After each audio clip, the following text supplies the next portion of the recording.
नमस्कार दोस्तों, स्वागत करते हैं आपका एक नए पॉडकास्ट में। आज हमारे साथ मौजूद है प्रकाश जी माली साहब। राजस्थान के भजन सम्राट माने जाते हैं।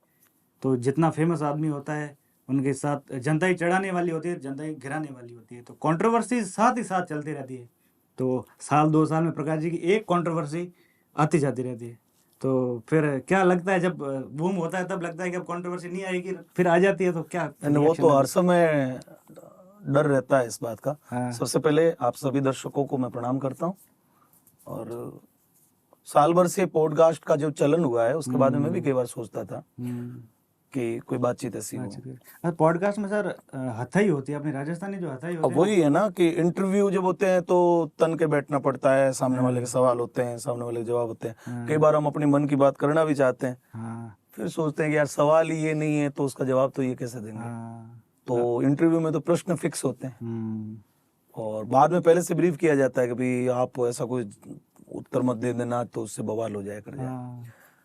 अब उन सारी चीजों में क्या होता है कि मन की जो बात जो कहनी होती है, जो रियल में लोगों तक पहुंचानी होती है, वो कह ही नहीं पाता आदमी। मैं तो कितने सारे इंटरव्यू किए होंगे हमने, और उन सारे इंटरव्यूज में यदि कुछ मन से वास्तव में कहना है तो वो कह ही नहीं पाते, वो लोगों तक जा ही नहीं पाता, वो एक फिक्स दायरे में बांध दिया जाता है। तो मेरे मन में था साल भर से कि यार ऐसा कोई, अभी चूंकि पॉडकास्ट का पूरे विश्व स्तर पर भी चलन हो चुका है, तो बड़े बड़े सेलिब्रिटीज भी पोस्ट कार्ड में अपना जानबूझ के भी वो सामने से, केवल इंटरव्यू वाले जो है वो तो इंटरव्यू करने वाले लोग सामने से फोन करते हैं। पॉडकास्ट में ये होता है कि जो व्यक्ति अपने मन की बात को कहना चाहता है वो पॉडकास्ट वालों कहता है यार एक बार आओ अपन बैठते हैं, बात करते हैं। तो मेरा भी मन था, आज मैं बहुत खुल के ऐसे, आपने जब बताया कि हम लोग आ रहे हैं कर रहे हैं, तो मेरे भी मन में घंटे भर से ऐसे विचार था कि कुछ खुल के बातचीत करेंगे। बहुत सारे मुद्दे हैं मेरे मन में भी, लोगों में भी बहुत सारी उलझने हैं, कई चीजें स्पष्ट ही नहीं हो पा रही है, तो करते हैं बात। देखते जितना मुझे जानकारी मैं करूंगा। बिल्कुल। अभी सर सहजता का दौर आया है। मतलब लोग पहले क्या है कि बनावटीपन दिखाते थे, चल जाता था। अभी सहजता का दौर आया, बिल्कुल नेचुरल चीज़ों का वापस दौर आया है। तो इसमें वही पॉडकास्ट वाली जो आपने करी ना, तो एक्टिंग में भी देखें या कहीं पे भी किसी भी फील्ड में देखें तो नेचुरल चीज़ें बहुत ज़्यादा चल रही है। तो इस हिसाब से ये पॉडकास्ट में मुझे लगा वैसा कॉन्सेप्ट। आखिर में तो आप जो हो वही आना पड़ेगा आपका। आप फिल्टर लगा के खुद को कितना गोरा कर सकते हो, या ऑटो ट्यून लगा के आप अपने स्वरों को कितना ठीक कर सकते हो, ये तो हो ही नहीं सकता। और आप आज की फिल्में देखिए, आपके आज वेब सीरीज देखिए, आप आज की ओटीटी प्लेटफॉर्म पे जितने भी कंटेंट पड़े आप उनको देखिए, एकदम नेचुरल। आपको लगेगा कि रियल में बाजार में जैसे चाय की थड़ी है, चाय उबल रही है, थड़ी पे जैसे लोग बैठे हैं, पीछे मान लो कहीं गुटखा थूका हुआ है तो भी वो दृश्य आ रहे हैं, बातचीत कर रहे हैं, कपड़े में मान लो सल पड़े हुए हैं, मैले कपड़े हैं, तो उसको रियल रूप से दर्शाया जा रहा है। तो वही चीजें, तो आखिर में तो जो प्रकृति ने बनाया है वही नेचुरल चीजें हमको देखने में अच्छी लगेगी। आप बनावटी थोड़ी देर देखोगे फिर आपकी आंखों में चुभनी शुरू हो जाएगी। सही बात। तो नेचुरल तो नेचुरल है। तो अभी सर दौर तो डिजिटलाइजेशन का बहुत तगड़ी तरीके से आ गया है। तो आपने 4-5 दौर देखे जैसा मेरे को पता है। वो मैं कई बार ये सोचता हूँ कि यार मेरे दुर्भाग्य है एक सौभाग्य है। मैं मतलब अभी तो ज्यादा ही सोच रहा हूँ। अब इस दौर में जो जन्मे हैं बालक बच्चे, इन मतलब आप समझिए 2001 के बाद में, जो 2002 के बाद में जन्मे हैं, जो 2010 के करीब जो 13-14 साल के हुए हैं, तो उन्होंने सिर्फ डिजिटल युग ही देखा है, उन्होंने फेसबुक ही देखा है। सीधा आंखें खोलते उनको लगा कि फेसबुक। लेकिन जो 1980 में जो लोग जन्मे हैं, 75 में जन्मे हैं, 82-85 तक भी जो जन्मे हैं, वो लोग सारे लोग ऐसे लोग हैं जिन्होंने बहुत सारे युग को बदलते हुए देखा, संधि काल देखा है युग का, जैसे आप सीधा सीधा कहें संधि काल, ट्रांजिशन एरा। हाँ, ट्रांजिशन। तो मैं अब ये सोचता हूँ कि यार ये मेरा दुर्भाग्य था या मेरा सौभाग्य था कि मैंने ये दौर देखे। लेकिन मैं ये समझता हूँ कि ये मेरा सौभाग्य था। आजकल जो आप छोटा सा मैं देख लीजिए कि एक व्यक्ति नीचे टीवी के सामने खड़ा है, एक परिवार का आदमी, एक सीढ़ियों पे खड़ा है बीच में, एक ऊपर छत पे खड़ा है, और एक वो एंटीने को सीधा कर रहा है। तो एंटीने वाला उस एंटीने को घुमा रहा है, तो वो सीडी वाला बोल रहा है कि हाँ क्या कुछ आया। एंटी वो बीच वाला जो है वो नीचे पूछता है कुछ आया, तो नहीं दाने दाने आ रहे, अरे नहीं आया थोड़ा थोड़ी, तो कुछ आई, कुछ फोटो आए। तो ये जो दौर है ये हमने किया है। तो अब इस बात को सोचे तो ये इसको एंटिक बोलते हैं। एंटिक क्या होता है? एंटिक जो ऐसी चीजें, विरासत की चीजें होती है जो दृश्य दिखे। रेडियो के जो एफएम, जो है अभी एफएम चलता है, जो पहले एएम चलता था, मेगाहर्ट्ज पे, जो कि अमित्री फ्रीक्वेंसी पे हम आकाशवाणी से ये व्यक्ति बोल रहे हैं, ऐसा सुनाई देता था। तो उसको, उस चैनल को उस फ्रीक्वेंसी पे मैन्युअल सेट करना हाथ से, और फिर उसमें कोई मान लो दूसरा कोई फ्रीक्वेंसी मिल जाती थी तो कई बार विविध भारती के साथ में और कोई चैनल मिल जाता था। तो ये रेडियो पे उस आवाजों को सुनना करना, मैं अमित सयानी बोल रहा हूँ, ये जो चीजें थी अब कहाँ। तो मुझे लगता है कि शायद बहुत सौभाग्यशाली है कि हमने उन सारे एक परिवर्तन होते हुए इस सारे मीडिया के दौर को देखा है। लेकिन उसके बहुत सारे नुकसान जो है आज मुझे लगता है कि किसी भी कवि को, किसी भी कथा कंपोजर को, म्यूजिशियन को बहुत सारे नुकसान हुए।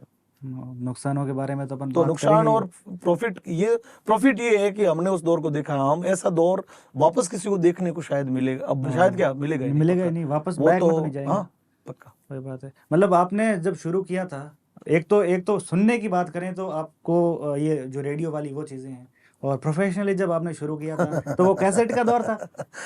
देखो मैं जब आया था तो रिकॉर्ड का दौर समाप्त हुआ था लगभग। मैं जब, आप समझो 1997-98 के विषय में, तो एट लास्ट जो बड़े बड़े रिकॉर्ड्स होते थे जिसके ऊपर हेड को उठा के रखा जाता था, फिर वो राउंड में हेड उसको रीड करता था, वो एक तकनीक थी। वो दौर खत्म करके जो मीडिया है वो फीत पे आया था। अच्छा, वो एलपी रिकॉर्ड्स का दौर था या क्या था? हाँ, वो एलपी रिकॉर्ड, हाँ वो एलपी रिकॉर्ड का दौर समाप्त जैसा ही था। मतलब रिकॉर्ड से एलपी का मतलब जो फीत पे चीज आई थी। तो स्टूडियो में स्पूल रिकॉर्डिंग होती थी, स्पूल बोलते थे उसको। तो वो फीत क्या है, ऐसे हेड पे चढ़ा के ऐसे सामने दोनों तरफ से, इधर से रिवाइंडिंग हो रहा है, उधर से नीचे से रिकॉर्ड हो रहा है। और वो दौर समाप्ति हुआ था। वो बड़ी फीत जो है छोटी फीत के रूप में कैसेट रूप में आई थी, बहुत प्रचलित थी। अच्छा। और मैं जब आया तब यही था, डेक पे रिकॉर्ड करना होता था। तो डेक तो उस समय अवेलेबल नहीं थे इतने। तो उस समय ये सोनी वगैरह के जो टेप रिकॉर्डर होते थे ना, वो बहुत अच्छा मैन्युअल रिकॉर्ड करते थे। जैसे आपने रिकॉर्डिंग दबा दी, कैसेट डाल दी, रिकॉर्डिंग दबा दी, अब आप सामूहिक बैठे हो। अच्छा। ढोलक तबला सामूहिक, और एक जगह टेप रिकॉर्ड रख दिया आपने। तो वो टेप रिकॉर्ड जैसा सामूहिक रिकॉर्ड करता था। वहां से मैंने अपनी यात्रा शुरू की। अच्छा, तो उस दौर की अगर मैं जैसे म्यूजिशियंस की दृष्टि से देखूं तो मतलब ये वो मिक्स मास्टर का कॉन्सेप्ट तो उसमें हो ही नहीं सकता। मिक्स मास्टर कहाँ था सर उस समय? मिक्स मास्टर का जैसा रिकॉर्ड हो गया, जो हो गया कर गया, ठीक है। बाद में उसमें तो इको इफेक्ट वगैरह ठीक है, अच्छा दीदी आप उसको रीमास्टरिंग करते थे तो उसमें इक्वलाइजिंग का थोड़ा बहुत कुछ था, जो वो भी इसके पास, जिसके पास इक्वलाइजर थे। वो इक्वलाइजर प्रोफेशनल तो होते ही नहीं थे। वो जो बड़े लोग जो होते थे ना, कॉर्पोरेट घराने, उनके घर में क्या होता था कि पूरा ऑडियो का सेट होता था, उसमें एक प्लेयर होता था, एक एम्पलीफायर होता था, एक इक्वलाइजर होता था, ऐसा पूरा एक रैक होती थी। तो वो लोग जब अपडेट होते थे तो वो क्या, उसको कबाड़ को बेच देते थे या चोर बाजार बम्बई में बेच देते थे। अच्छा। तो आप बिलीव करो, वह बम्बई में गोल देवल जो ये इलाका है पुरानी बम्बई का, जिसको कमाटीपुरा, भिंडी बाजार, ये लेमिटन रोड के आसपास का जो इलाका, वहां पे एक बड़ी चोर बाजार लगती है। अच्छा। तो वहां पर जो बड़े जो लोग होते हैं, वो जो अपना सामान बेचते थे, वो सारी रिजेक्शन के भी, अब हम नए युग में आ गए। अच्छा। तो वो मैं तो गया था मुंबई। अच्छा। और वहां से वो सारी चीजें खरीद के लाया था। उसके बाद में जब हमने मतलब रिकॉर्डिंग के दौर में आए करे तो अच्छा। एक स्पीकर लाए थे हमने, डेक लाया था वहां से, यामा का, काई का, मेरे पास अभी भी पड़ा है। अच्छा। तो उस दौर से शुरू किया, तो जब वो उस दौर में आप थोड़ा सा मतलब समझे, सेट हुआ मामला, तब तक वापस दौर बदल गया होगा। और देखो कितनी बड़ी मुश्किल हुई कि 2 ट्रैक रिकॉर्डिंग का जमाना था, कि जिसमें इको या रिवर्ब, ऐसा मतलब गूंज वाला कोई भी इफेक्ट लगना है, वो तो पार्ट अलग रहेंगे। जैसे म्यूजिक हो गया, सिंगिंग हो गया, किसी भी प्रकार का वादन हो गया, एक्यूस्टिक कोई भी वाद्य हो गया, वो तो रहेंगे लेफ्ट में या राइट में। अच्छा। और ढोलक तबला, ये जो रिदम है, परकशन है, वो जिस पे मतलब इको नहीं लगना है, वो चीजें अलग ट्रैक पे रहेगी। तो ऐसे रिकॉर्ड होता था कि ढोलक तबला खंजरी, ये मंजीरे वंजीरे अलग, सिंगर कीबोर्ड हारमोनियम वगैरह ये अलग। अब ये तो हमने किया स्टूडियो रिकॉर्ड, तो स्टूडियो तो एक कमरे में नहीं हो सकता था। तो जैसे आपने मेरा स्टूडियो देखा तो उसमें केबिन वाइज एक व्यवस्था होती थी। तो जैसी फ्रीक्वेंसी की जो चीजें बज रही वो अलग से बैठते थे, लेकिन वो होता आखिर में 2 ट्रैक में आके रिकॉर्ड था। मतलब भली 50 चीजें बज रही है। हाँ। लेकिन एट लास्ट देखो, बम्बई में बड़े जो स्टूडियो थे वहां पर ये टेक्निक थी, लेकिन बहुत महंगी थी उस समय, उसको एफर्ट करना मुश्किल, उस समय तो बहुत मुश्किल था। तो संयोग से हम जब आए तो हमने तो वहां से शुरू किया। अब उसको ठीक से समझ जब तक नहीं पाए तब तक तो मल्टी ट्रैक आ गया। तो मल्टी ट्रैक के ये कंप्यूटर नहीं था। अच्छा। हमने एक रोलैंड का VS2480 करके एक वर्क स्टेशन आया था उस समय, VS2480 वर्क स्टेशन रोलैंड का। तो वो 24 ट्रैक मल्टी चैनल रिकॉर्डर था अपने आप में। अच्छा। तो मैं वो लेके आया फिर। तो हमने फिर ये जो आपने जैसलदाड़ भी मेरी सुनी है, वो हमने उस पर रिकॉर्ड किया। तो उसको समझने में बहुत वक्त लग गया, 6 महीने तो उसको समझने में लग गया कि अब यार कोई व्यक्ति 5वीं तक की पढ़ा है और उसको यदि 12वीं का सिलेबस आ जाए। और उस समय तो कुछ ऐसा मीडिया नहीं था, इंग्लिश इतनी जानकारी नहीं थी। अब उसके साथ में इतनी सारी बुक आई, इतनी बड़ी बुक आई, और वो भी इंग्लिश में। उस बुक को अब तो क्या है, आजकल के बच्चे तो इधर से कॉपी किया, उधर पेस्ट किया, ट्रांसलेट किया, पढ़ा किया, नक्की हुआ। अब हम तो इतने इंग्लिश के इतने जानकार नहीं थे। तो फिर इंग्लिश के जो टीचर होते थे उनको कहते थे कि भाई साहब ये जो चैप्टर है इसका क्या अर्थ बनता है। तो वो तो टेक्निकल भाषा में ही जवाब देते थे। तो टेक्निकल भाषा भी हमको पता नहीं थी। तो आप बिलीव कीजिए उस चीज को भी हमने प्रयोग द्वारा समझा। रात को बैठते थे, इस फेडर से क्या होगा, इस फ्रीक्वेंसी से क्या होगा। उस पूरे वर्क स्टेशन को मेरे को समझ में 6 महीने लग गए। अच्छा। फिर हमने उस पे ये तोड़ा दे रानी, थारोड़ो साहिबो बता, तेजाजी महाराज की जो हमारी कथा मैंने कुशलीन गाई थी, 1.5 साल लग गया उसमें। अच्छा। लेकिन फिर था वो 2 ट्रैक आया था, वो कैसेट में। मतलब एट लास्ट बाजार का मीडिया तो कैसेट ही था। कैसेट ही था। और कैसेट से फिर सीडी का दौर आया, तो उस ट्रांजिशन में और आपको कुछ समझना पड़ा होगा। देखो कैसेट, पहले हम कैसेट मास्टर रिकॉर्ड करते थे। फिर बाद में 2 ट्रैक ये विंडो जब आया, विंडो के जो फॉर्मेट आया, तो जेट ऑडियो करके एक उसका सॉफ्टवेयर आया था, जेट ऑडियो। अच्छा। फिर एक साउंड फोर्स करके एक सॉफ्टवेयर आया था, कूल एडिट प्रो एक सॉफ्टवेयर आया था। तो कहीं से पायरेसी हमने बम्बई जाके और कहीं से कहीं पायरेसी उसका जुगाड़ किया। दिमाग ये था कि जैसे ऑडियो डेक में 2 इनपुट जाते हैं। तो अब मान लो कंप्यूटर के पीछे साउंड कार्ड में भी जो है यदि इन आ रहा है तो ये इन कहीं तो जा रहा है, ऐसा दिमाग लगाया हमने। पूछा नहीं किसी को। अच्छा। भाई ये आउट स्पीकर सुनाई दे रहा है लेकिन इसमें ऑक्सिलरी इन जा रहा है। तो इन आखिर में कहाँ जा रहा है, तो उसका शोध किया हमने रातों रातों बैठ के। फिर पता चला कि ये इन ऐसे साउंड कार्ड से माध्यम से जाता है। कोई न कोई सॉफ्टवेयर इसको यदि सपोर्ट करता है तो वो इन को लेता है और वो साउंड जैसे फिर वो रिकॉर्ड करता है। तो जो चीज डेक में रिकॉर्ड हो रही थी 2 ट्रैक, उसी को हमने कंप्यूटर में रिकॉर्ड करना शुरू किया। जोधपुर में ये चीज राजन जी स्टूडियो में उन्होंने लाई थी। अच्छा। तो लगभग देखो राजन जी का इतना पुराना स्टूडियो था, इतना बड़ा स्टूडियो था, लेकिन आप समझो कि मेरी खोज इतनी तकड़ी थी कि राजन जी के इतने सालों के अनुभव के बाद में उन्होंने वो चीज लाई और मैंने अपने जुगाड़ से इसको खोज करते करते इस चीज को प्राप्त किया। तो फिर हमने कमरे में बैठ के एक वहाँ जहाँ आप दिन में गए थे पुराना स्टूडियो हमारा, तो वहाँ पे एक हॉल था, उसको थर्माकोल से कपड़े उपड़े लगा के साउंड प्रूफ किया। अमर चूनड़ी ओडू वो मतलब। तो फिर वर्क स्टेशन में क्या हुआ, एक अपडेशन आया उस वर्क स्टेशन में कि उसमें एक स्लॉट था, इसको स्केच ही बोलते थे। अच्छा। तो वो बाहर किसी डिवाइस में रिकॉर्ड कर सकते थे, मतलब उससे 20 पिन की एक स्केच ही एक फॉर्मेट में जाता था। लेकिन बाद में उसमें एक अपडेट आया कि उसमें एक स्लॉट था, वहां पे अब सीडी प्लेयर जो है, सीडी रिकॉर्डर जो है वो, तो आपने अंदर जो रिकॉर्ड किया है उसको आप 24 ट्रैक को सेपरेट चैनल को आप उसको 2 ट्रैक में लास्ट में इधर ले सकते हो, इफेक्ट्स वगैरह मतलब वो भी पड़ा है मेरे पास आज के। अच्छा।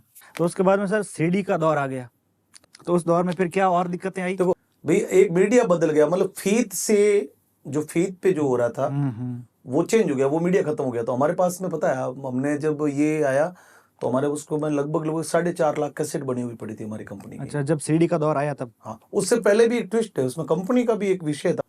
देखो ऐसा है ना कि महाराणा प्रताप का हमने एक रिकॉर्ड किया था ऑडियो।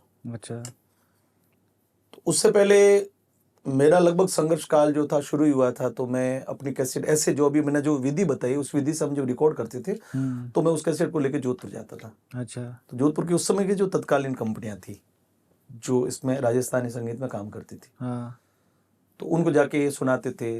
तो बोले कि ठीक है, अब पैसे वैसे तो प्रकाश जी देंगे नहीं, हम इसको रिलीज कर देंगे। अच्छा। तो यही सोचते थे कि चलो रिलीज कर दो, और तो क्या करें, पैसे तो हम दे नहीं पाएंगे, पैसे तो हम अपने स्तर पे कराएंगे, आपको यदि करेंगे, यदि हमको आवश्यकता होगी तो हम अपने स्तर पे आपको जोधपुर स्टूडियो में करेंगे, इस प्रकार की रिकॉर्डिंग तो हम कैसे करेंगे। अच्छा। तो पैसे देंगे नहीं ऐसा शर्त था। तो हमने कहा चलो, 22 तक हमने एक पहली कैसेट गाई थी तो बिना पैसे दी थी, और वो रिलीज हो गई। यहाँ जसोल में मेला हुआ, वो कैसेट चल गई उस कंपनी, उसको लगा कि यार ठीक है आदमी तो उन्होंने जो उनकी जो शर्त थी ना कि स्टूडियो में करेंगे, वो शर्त वो छोड़ दी, बोले आप जो कर रहे हो हम वही ले लेंगे। ठीक बात है। तो ऐसे करते करते हमने वो किया। एक है ना उसमें बीच में एक विषय आया कि महाराणा प्रताप का ये जो अपना मायड़ थारो पूत कटे जो हमने उसको रिकॉर्ड किया, उससे पहले जैसल धाड़वी और ये मैं मधुर गीत में गाता था, अक्सर मधुर गीत में सारे मेरे वॉल्यूम उस समय थे 4-5 साहब जो भी थे जितने भी थे, उस शर्त पे जो मैंने अभी पहले बताया। तो उनका कॉम्पिटिटर जो उनका जो प्रतिस्पर्धा में जो कंपनी थी वो श्री कृष्णा थी। ठीक है। तो उस समय ये जो ऑडियो है वो वीडियो में कन्वर्ट होना शुरू हो गया था, मतलब ये ऑडियो जो सीडी बनी थी वो कन्वर्ट वीडियो में कन्वर्ट, मतलब वीडियो बनेगा। उससे पहले तो टी सीरीज वगैरह यही बनाती थी, लेकिन इन्होंने डेयरिंग करी थोड़ी सी, मतलब उसमें लगाया कि चलो पैसा लगाते हैं। अभी दौर ऐसा आया कि मुझे लगा कि अभी ये लोग कमाते हैं और ये वीडियो सीडी भी बनाएंगे, कैसेट में भी कमाएंगे, 2-2.5 रुपए उसमें भी कमाएंगे, उसमें भी कमाएंगे।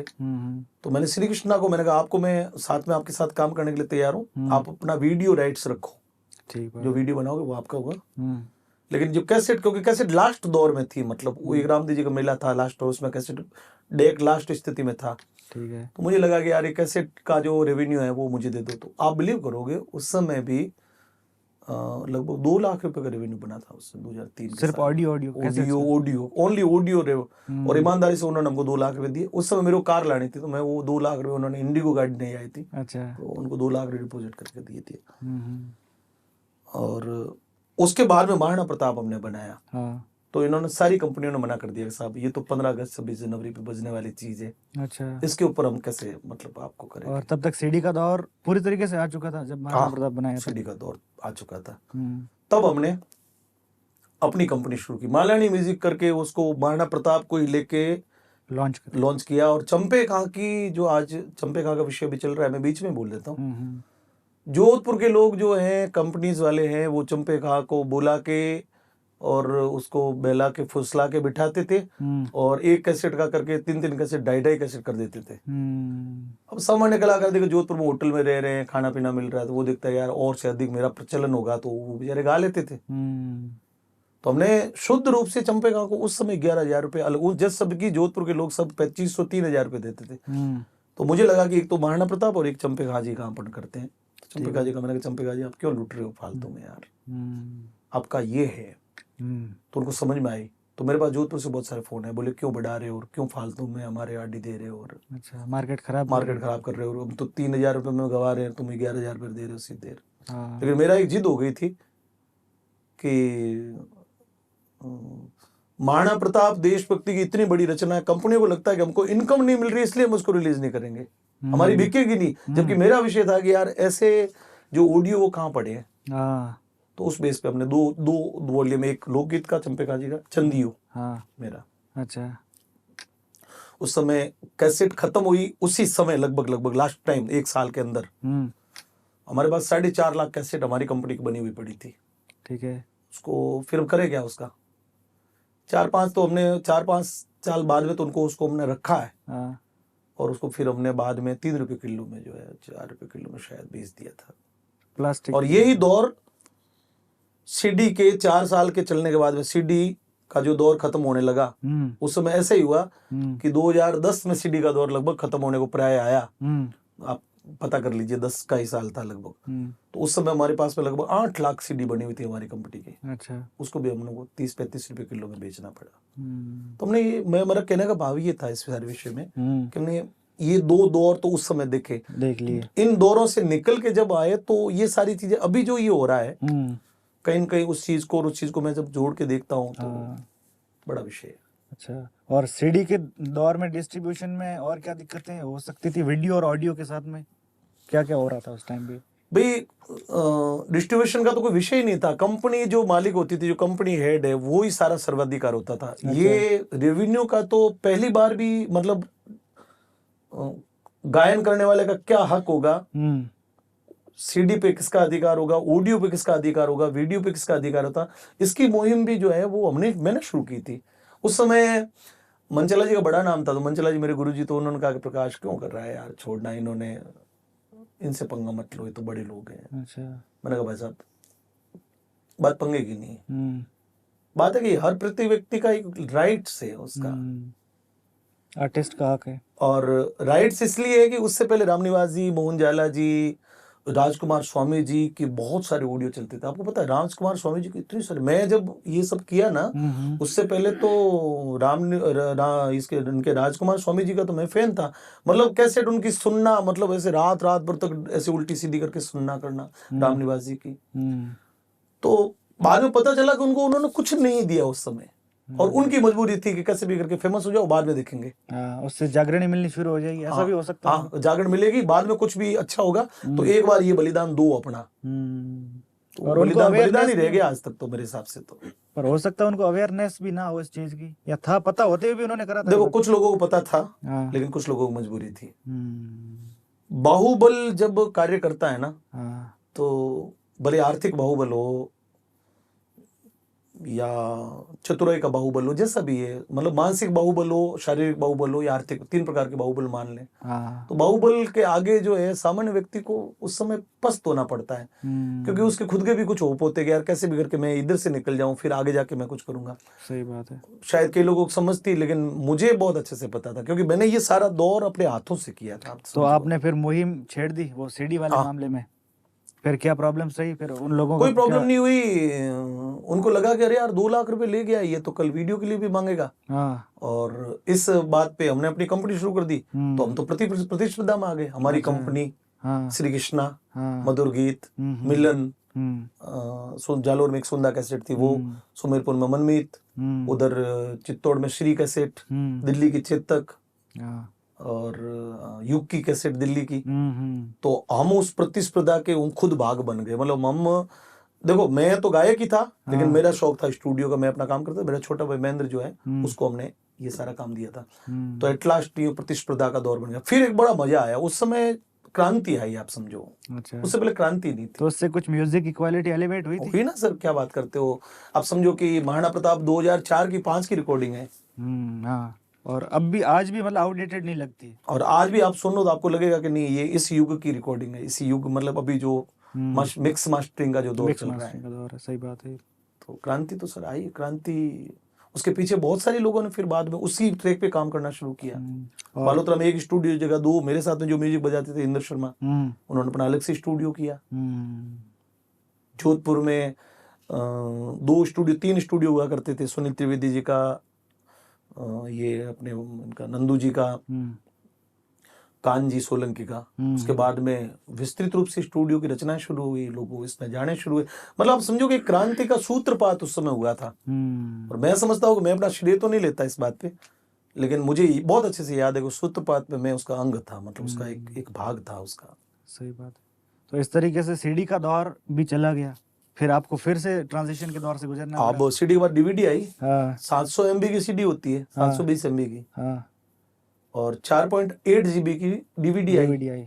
तो समस्या ये हुई कि चलो वीडियो कंटेंट तो हमारे पास थे, तब तक हमने चंपे खांची के भी बहुत सारे किए थे, मेरे खुद के भी किए थे, और भी कलाकारों किए थे। तो डीवीडी आई, तो अब एक डीवीडी में 4 CD डालनी, तो 4.8 GB का डाटा बनाना, मतलब उसके ऊपर कितना बड़ा पैसा खर्च होना है। अच्छा, अब ये तो वीडियो की बात, इसी को आप ऑडियो फॉर्मेट में ले आओ, MP3 आ गई, मतलब उसका एक वेव फॉर्मेट का MP3 आ गई। तो 4.8 अभी आज अपन MB बजाते 35 MB 60 MB का MP3 खूब हो जाती है मेरे हिसाब से। तो 4.8 GB में कितनी सारी MP3 डालनी है आपको। तो बड़ा रेट भी वही मिल रही थी कि रेट तो वही थी सर। CD के मिल रहे थे बनाने के लगभग 18 रुपए, और डीवीडी के मिल रहे थे 24 रुपए। और डेटा 10 गुना जा रहा था एक तरीके से देखा था। तो अब उसमें फिर लड़ते लड़ते एक युग आया कि भाई अब ये डीवीडी भी खत्म हो गई। ठीक बात है। अब क्या करें। टी सीरीज ने पेन ड्राइव लॉन्च की। तो पेन ड्राइव से पायरेसी होने का बहुत बड़ा वो, तो सीडी के समय भी हो रही थी पायरेसी। तो तो पेन ड्राइव तो क्या है, उसके ऊपर लॉक वॉक तो कुछ होता नहीं है। टी सीरीज ने रिलीज की, उस पेन ड्राइव को सीधा कॉपी करके उसी से पेन ड्राइव को उसकी रेट में बेच दिया। टी सीरीज ने तो पेन ड्राइव का भी पैसा लिया, अपने डाटा का भी पैसा लिया। लेकिन पायरेसी करने वालों क्या है, वो पेन ड्राइव में और 20 रुपए मिल जाए, ठीक है, 5 मिनट तो लगते हैं कॉपी होने में। ठीक बात है। गजब दौर था। तो सीडी और ये दूसरे दौर में ये प्रॉब्लम्स थी, और उसके बाद में फिर डिजिटलाइजेशन का दौर शुरू हो गया था। बिल्कुल हो गया था। 2012-13 के अंदर लाइव स्ट्रीमिंग का दौर नहीं था, क्योंकि उस समय इंटरनेट की स्पीड नहीं थी, लाइव स्ट्रीमिंग आया भी नहीं था। लेकिन डिजिटल मतलब अब आपका जो भी मीडिया है वो आपको स्क्रीन पे ही दिखेगा। वो आप अपने यूट्यूब पर ही यूट्यूब ही था। पर यूट्यूब तो पॉपुलर तो खैर 2015-16 में जब जियो आया था तब हुआ था। हाँ, वो 3G के बाद में। 2G में तो यूट्यूब नहीं। उससे पहले मोबाइल में मल्टीमीडिया का भी आ गया था कि वो सेम सीडीज मोबाइल में गानों के फॉर्म में भी शुरुआत दौर था। तो फिर ये दो उस जगह तक तो आपने पकड़ रखी, मुझे ऐसा लगता है। हाँ, पकड़ रखी। उसके बाद में थोड़ा ऐसे, उसके बाद मैं हिम्मत हार गया, सच बताऊं। देखो उस समय क्या हुआ कि ये सारे करते करते मैं पर्याप्त प्रसिद्ध हो गया, क्योंकि ये समय भी तो 10 साल का था, लगभग 10 साल का क्या, हाँ 10-12 साल का समय था। तो 12 साल व्यक्ति यदि विभिन्न प्रकार के इतने सारे ऑडियो हमने मैंने लगभग 380 भजन गा लिए थे तब तक, तो लगभग लोगों के लिए, मेरे लिए, सबके लिए। ठीक बात है। और महाराणा प्रताप, तेजा जी, जैसल दाड़वी, ऐसे जो टाइटल थे वो बहुत फेमस हो गए थे। और फिर एक मैं बहुत विशेष बात आप सबको जानकारी दूं, ये जो लाइव सीडी का जो मतलब लाइव कार्यक्रम दिखाना, ये शुरुआत वो मेरे द्वारा की गई है। अच्छा।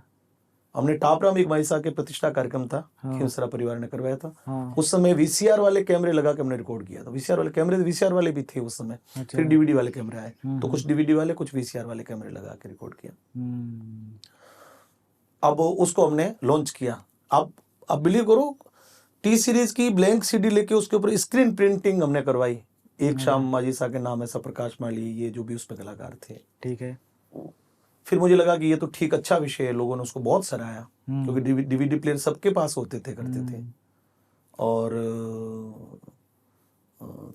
तो जसदेर तालाब पे जो वो उन्होंने प्रतिष्ठा करवाई, तो मेरे दिमाग में आया कि अब है ना, इससे लड़ना तो बड़ा मुश्किल होगा। कलाकार को इकट्ठा करना, ऑडियो बनाना, इतना लाइव प्रोग्राम भी बहुत होते थे, तो टाइम नहीं मिलता था, तो कैसे करें। तो अब मीडिया में तो बने रहना अपने को। तो जो भजन जो हम प्रसिद्ध होते थे उनको ऐसे मंच पे गाना, फिर कैमरे लगाना, फिर उसको एडिट करना। तो एक live 1, live 2, live 3, live 4, live 6, live 7 ऐसा करते हमने 12 लाइव बनाए। ठीक है।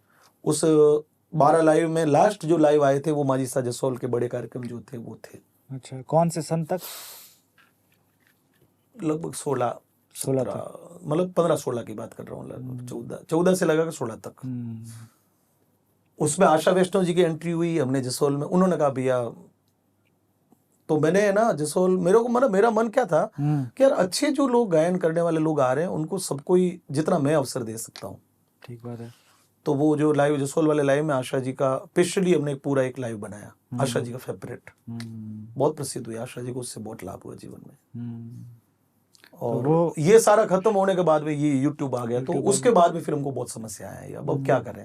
यूट्यूब आने तक शायद आप अपडेट रह रहे थे, चीजों को समझ पा रहे थे, बहुत कुछ किया उस समय। फिर व्यस्तताएं बढ़ रही थी, तो उस वजह से शायद फिर यूट्यूब को मतलब भूल ही गया, मैं तो छोड़ ही दिया इस चीज को। मैं फिर 4 साल तक 2014 से लगाकर लगभग 2017-18 तक, 16 तक, मतलब अपने प्रोग्राम के लिए पूरा डूब के, मैंने टूट के काम किया। उसका रीजन भी था, हमने अपना मकान बनाया तो उसका कर्जा था, अपने भाइयों की शादी वादी की तो उसका भी कुछ भार था।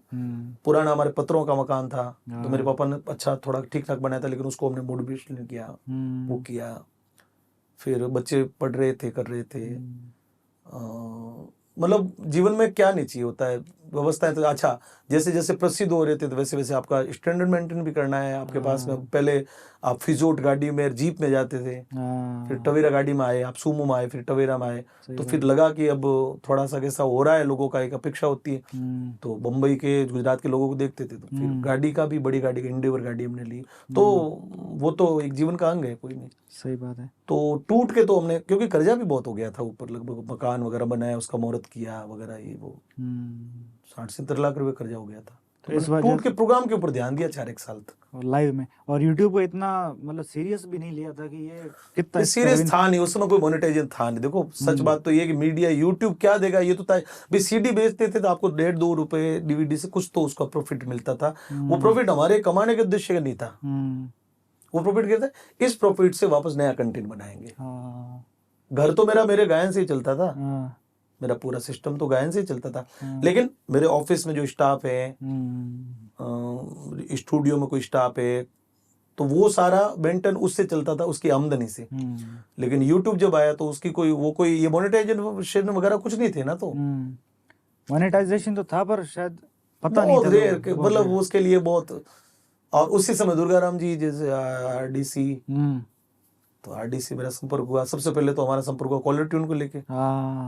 पैसा तो कॉलर ट्यून में आ रहा था, बहुत आ रहा था, सही बात है उसमें। तो उसमें उन्होंने कहा कि साहब ये तो हम वहाँ पे hungama.com से वो वहाँ पे उनके साथ टाइप थे। और अब हंगामा उस समय बड़ी कंपनी थी, तो हम कैसे जुड़े। तो दुर्गाराम जी मीडिएटर बने।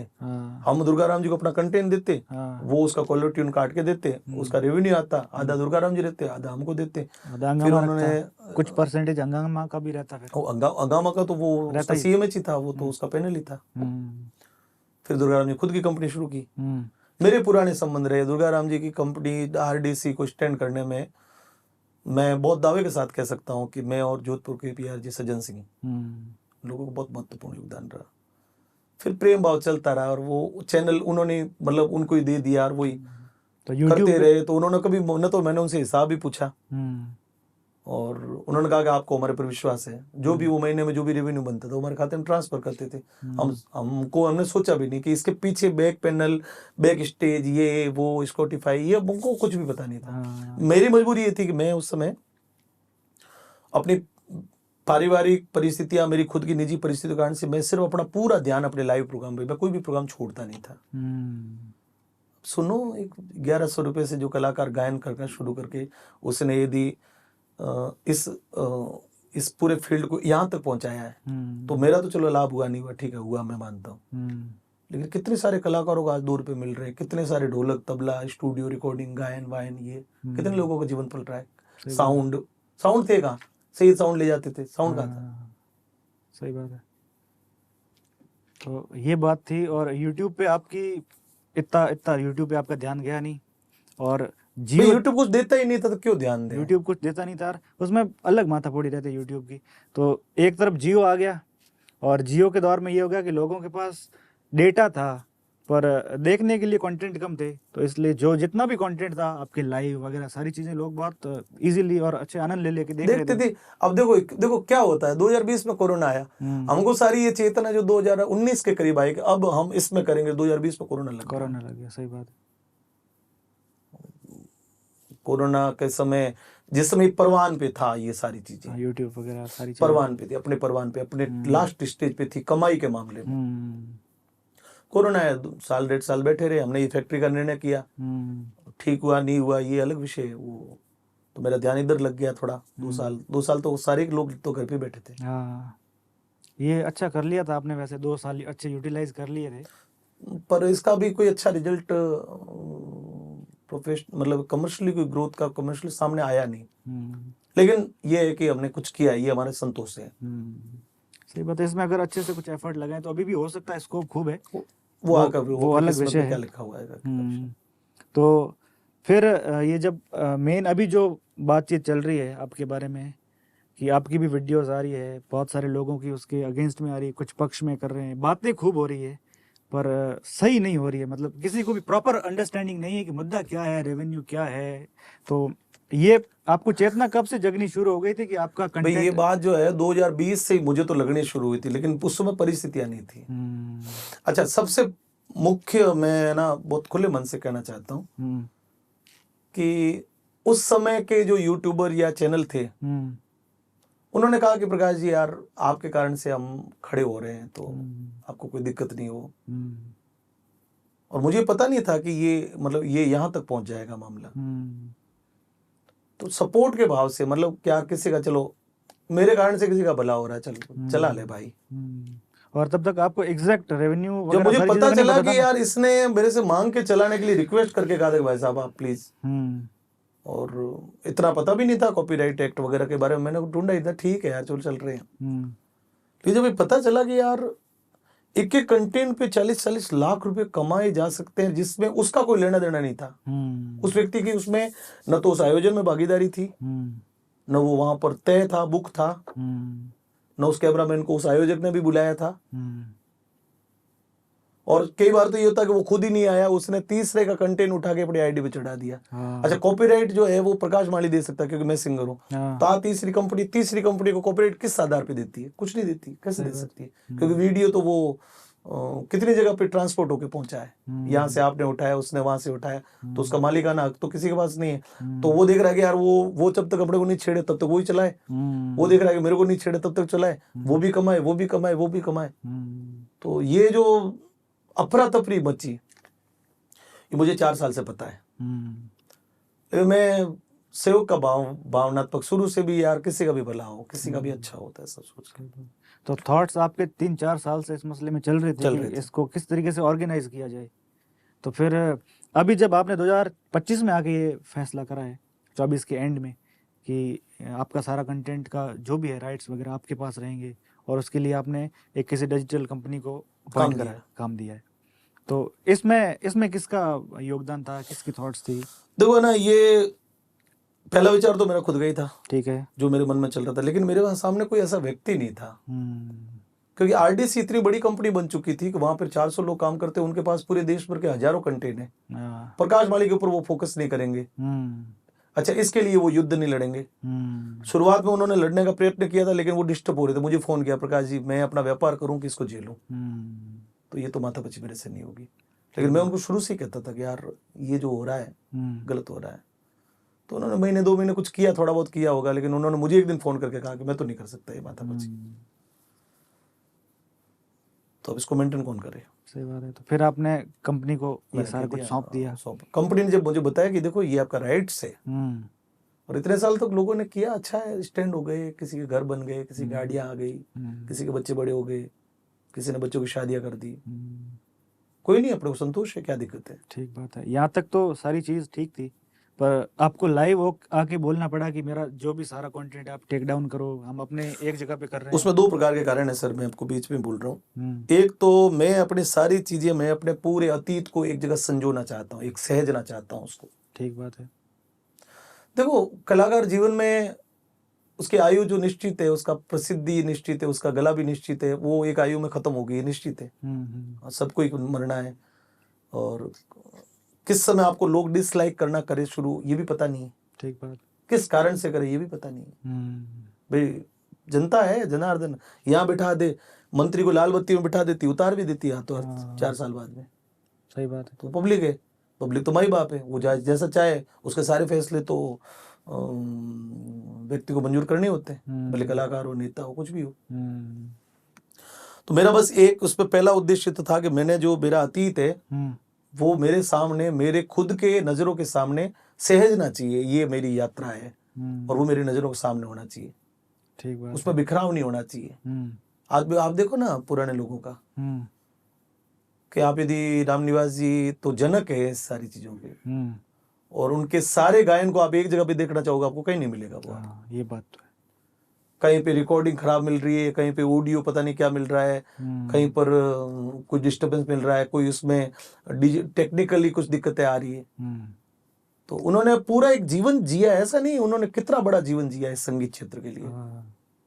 तो उनकी सारी चीजें क्रमबद्ध ऐसे होती तो आज अच्छी लगती है। आज हम लता जी के, मोहम्मद रफी साहब के, किशोर साहब के जब गीत देखते हैं तो विभिन्न चैनलों पे पढ़े हैं, लेकिन एक कंटिन्यूटी में एक पढ़े हैं सब जगह। लता जी का एक गीत 10 जगह पढ़ा होगा,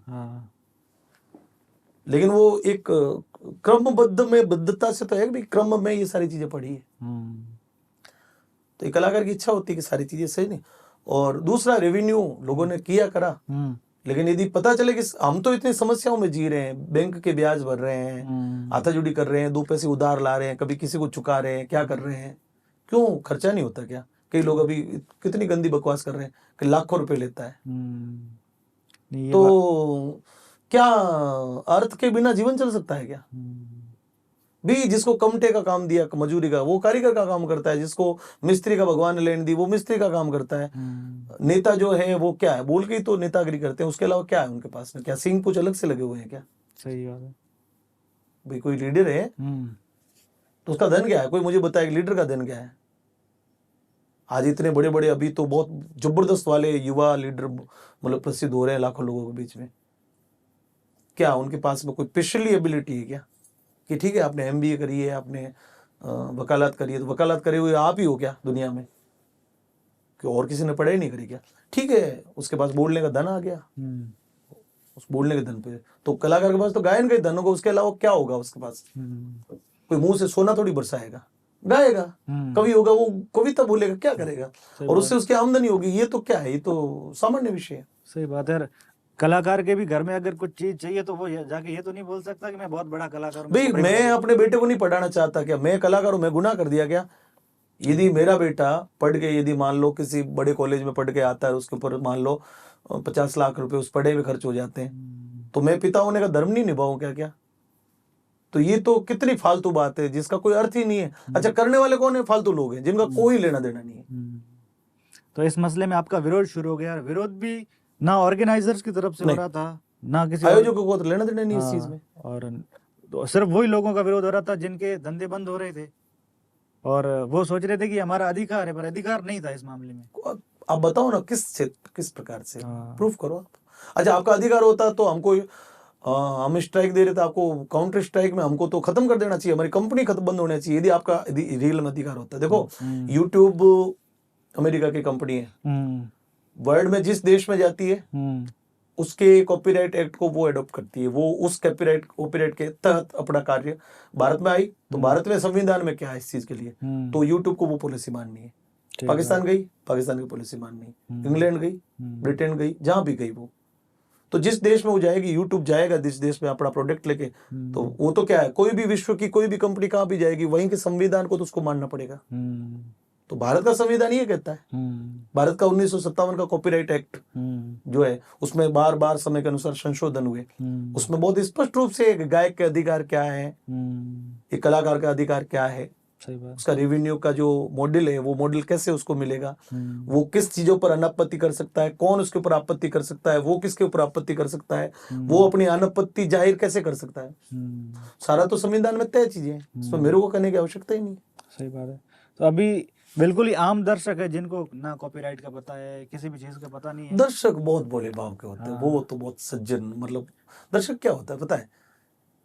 दर्शक क्या है? दर्शक सामने बैठता है, प्रकाश माली ने गाया, उसको मजा आया, उसने ताली बजाई।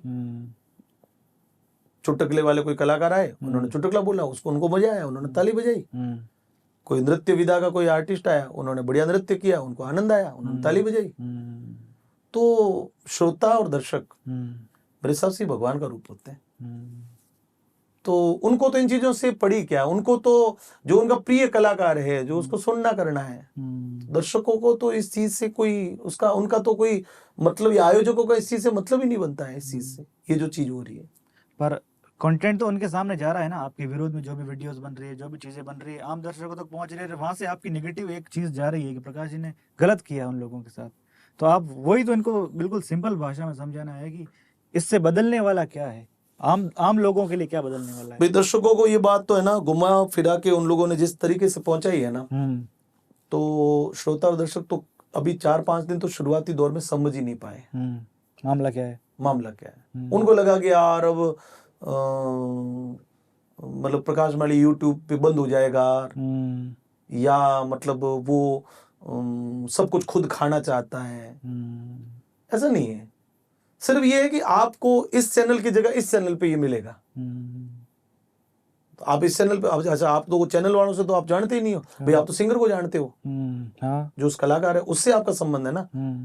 अब किस मीडिया पे देख रहे हो आप, PM म्यूजिक पे देख रहे हो, PRG पे देख रहे हो, या RDC पे देख रहे हो, उससे तो क्या ही लेना देना है। वो तो उनका एक काम करने का तरीका है। दर्शकों का तो इस चीज से कोई नहीं। ये है ना, ये कुछ लोगों ने क्या किया है, इस बात को पब्लिकली ऐसे जोड़ने का, मतलब पब्लिक की स्टंट बनाने का प्रयत्न किया है, ताकि उनको मॉरली सपोर्ट पब्लिक का मिले।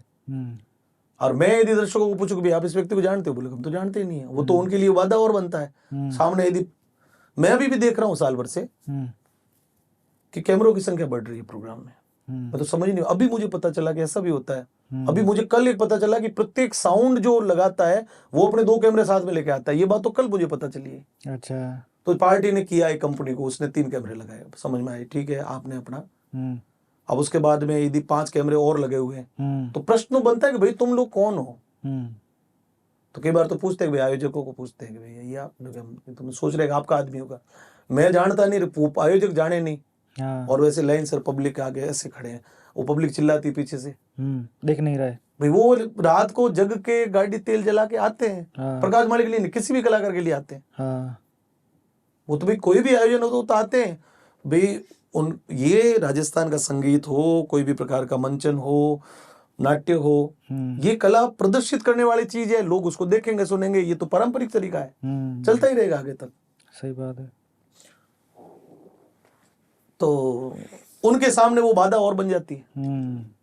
तो कंफ्यूजन कितना है कि न तो हम जानते कौन है, न वो जानते कौन है, न आयोजक जानते कौन है, और वो वहां से ले जाके उसको अपलोड करके उसको लाखों रुपए उन्होंने कमा लिए। तो प्रश्न तो इतना ही है ना कि भाई आप कौन हो, कौन हो आप। सही बात। पब्लिक का क्या है, पब्लिक को तो उल्टी परेशान होती है इन चीजों से। तो अभी नेक्स्ट स्टेप क्या है कि जिन जिन यूट्यूब चैनल्स पे आपकी लाइव भजन संध्याएं वगैरह है, सारी वहां से टेक डाउन होकर एक जगह पे नए रूप से एक जगह पे सारी चीजें अगले 1-2 महीनों में, 2-3 महीनों में, जैसे जैसे क्रम से जैसे, तो वो एक जगह पर एक कुछ निश्चित स्थानों पर जिसको हमने ऑथराइज किया है कि भैया आप इस काम को देखिए, तो वो एक चैनल पे भी हो सकती है, 2 पे भी हो सकती है, 3 पे भी हो सकती है। वहां पे क्रमबद्ध सूची से पूरी मेरी यात्रा जो एक ही जगह पर मिलेगी। प्रकाश माली को ढूंढना है, आपने यदि उस चैनल का नाम लिया तो भी प्रकाश माली आ जाएगा, और प्रकाश माली खुद को भी ढूंढना है तो आप उसको ढूंढोगे तो वो आ जाएगा। ठीक बात है। और ये गायनकर्ताओं के लिए बहुत हित की बात है, उनके भविष्य के लिए, उनके परिवार के लिए बहुत बड़ा विषय है। और ये आग भी उसी कारण से लगी, उनको लगता है कि यार ये चेतना। अच्छा, मेरे को कई सारे चैनल वालों ने कहा कि सर हमको पता था कि कंटेंट तो आपका ही है, हम देख रहे थे कि चल रहा है फर्जीवाड़े में जितना चलाऊं। ऐसे भी मुझे बहुत सारे लोगों ने कहा, वो बहुत अच्छे लोग थे वो, या मुझे मिलके गए, तो मैंने कहा यार हमारे चैनल से आपसे तो क्या दुश्मनी है। एक प्रश्न बड़ा है कि इन लोगों का, यूट्यूबर्स चैनल वालों का, कि हमने कलाकारों को बनाया है। तो मैंने इस पॉडकास्ट की शुरुआत में जो यात्रा बनाई बताई है, तो मेरी यदि 20 वर्ष की यात्रा है, जिसमें से 14 वर्ष की यात्रा तो मैंने खुद ने बता दिया आपको जो हमने की है। बिल्कुल।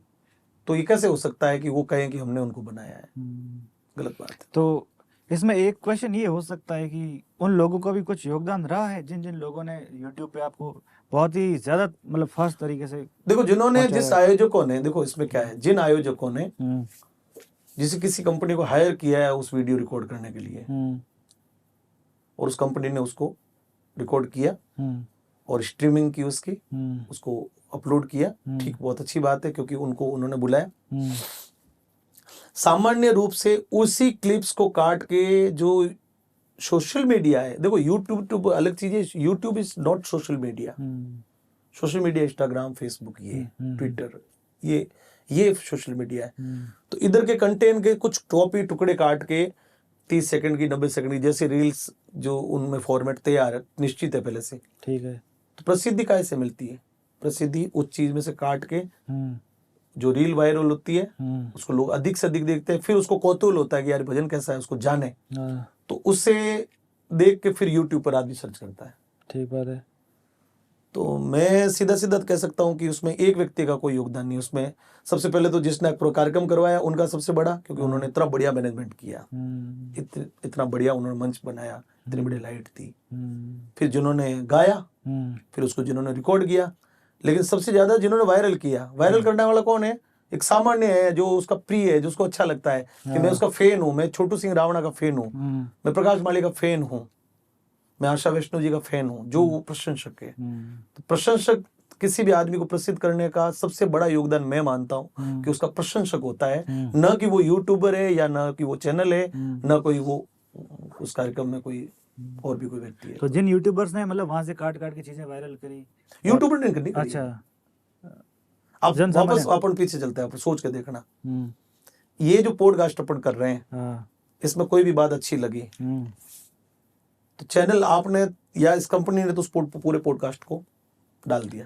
अब कोई प्रशंसक आदमी उसमें से उसने टुकड़ा उठाया बिल्कुल और उसमें कुछ थोड़ा पीछे म्यूजिक डाल दिया, एक 30 सेकंड की रील बना दी, पीछे कोई गीत लगा दिया मेरा और उसका डेसिबल कम कर दिया, आवाज ठीक रख दी, पीछे गीत बज रहा है, मैं बोल रहा हूँ और ये टुकड़ा जो है वो एक प्रशंसक ने किया, दूसरे प्रशंसक को दूसरी बात अच्छी लगी, उसने किया, तो श्रेय तो प्रशंसक लोगों के ऊपर जाएगा ना, आप समझो ना। ये तो वो माई बाप जिनको मैं कह रहा हूँ ये माई बाप तो उनका है ना ये योगदान। तो प्रसिद्ध कौन, यूट्यूबर कैसे कर सकता है, देखने वाला व्यक्ति करता है प्रसिद्ध। अच्छा ठीक बात है, ये भी यूट्यूबर कभी नहीं कर सकता प्रसिद्ध, वो रिकॉर्ड कर सकता है और रिकॉर्ड भी देखो उसको पता है रेवेन्यू नहीं मिलेगा तो कोई नहीं आएगा, ध्यान रखना भाई। अभी साल भर में ये भीड़ बढ़ी है तो मैं तो 15-20 साल से गा रहा हूँ, पहले तो मैंने भीड़ नहीं देखी है, कैमरे वालों को हाथ जोड़ना पड़ता था, भाई साहब प्लीज आ जाओ, कितना पैसा लोगे। तो आज तो ये कह रहे हैं कि 1500 में लगा देंगे। मुझे पता है जब मैंने लाइव 126 ये किए थे लास्ट, हमने राजन जी की क्रेन मंगवाई थी जोधपुर से, ओनली 11,000 रुपए में, ओनली क्रेन, कैमरा अलग था उसके ऊपर। अच्छा। और राजन जी को सुबह क्रेन सहित लगभग 18-19,000 का पेमेंट किया। तो उस समय तो तुम इतना बड़ा पैसे लेते थे, आज इतने डिमोशन पे कैसे आ गए। इसका अर्थ है कि उनको कुछ लाभ है उनको, तो वो लाभ शुद्ध रूप से उनका है नहीं। अच्छा, तो आपको पहले से अंदाजा था कि कुछ इस तरीके से विरोध शुरू हो जाएगा? हाँ बिल्कुल पता था, भयंकर विरोध होगा। अच्छा, भयंकर विरोध कितना, 50 लोगों का, 100 लोगों का, 8 करोड़ जनता का नहीं।